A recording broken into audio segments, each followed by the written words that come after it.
Ja, jaz sem akademska slikarka, se pravi, samozaposlena v področju kulture. Najbližje, kakšna zvrst mi je najbližje, v bistvu zdaj v tem modernem času vsak slikar najde neko svojo pot.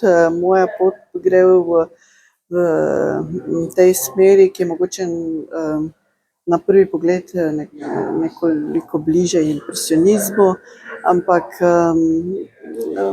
menjavajo se pri meni figuralika pa krajina, motivno, drugače pa v bistvu, kar pa želim s svojim načinom dela povedati, ki je nekako počasno grajenje slike, da se pač je mogoče potrebno ustaviti včasih in poudariti hočem opazovanje. Potrebno je, da pač človek potrebuje mir, da se ustavi, da natančno opazuje stvari, da ne hiti preveč, in tak je tudi moj način dela v bistvu. Zakaj ste se odločili za udeležbo na tej slikarski koloniji in kaj ste ustvarjali v teh dneh v Zagorju?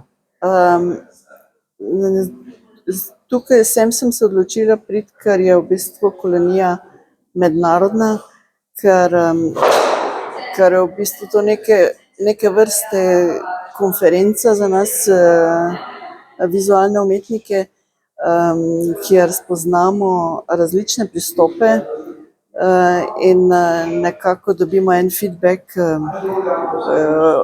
iz zelo različnih pogledov, iz različnih ustvarjalcev in izmenjamo izkušnje. V glavnem zelo je to koristna zadeva. In pač pretresemo spet to naša stališča malo in mogoče kaj celo spremenimo. V glavnem taka zadeva, ki bi jo mogli vsaj enkrat na leto, po mojem, se vsi udeležiti. Kaj ste ustvarjali? V mojem primeru zdaj, jaz sem se ustavila pri figuraliki, motivno iz tega poletja. Tukaj imam par na plaži, kjer pač delam v tem svojem načinu.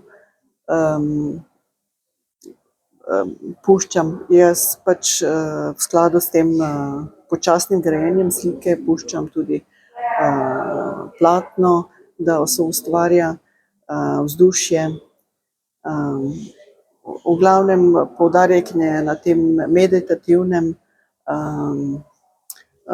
na tej kontemplaciji, na tem pač. Po teh besedah bi rekel, da so te verjetno še radi vrnili v Zagorje, ne? Sicer v mojem primeru, jaz sem zdaj že tu drugič, in torej zadnjič, ampak gotovo se bom še vrnila kot turist in čaka še ena razstava tukaj v Zagorju, pravzaprav dve, samostojna in skupinska, tako da in tudi drugače, ker je to okolje res, narava je tu res čudovita in gotovo se bom še vrnila.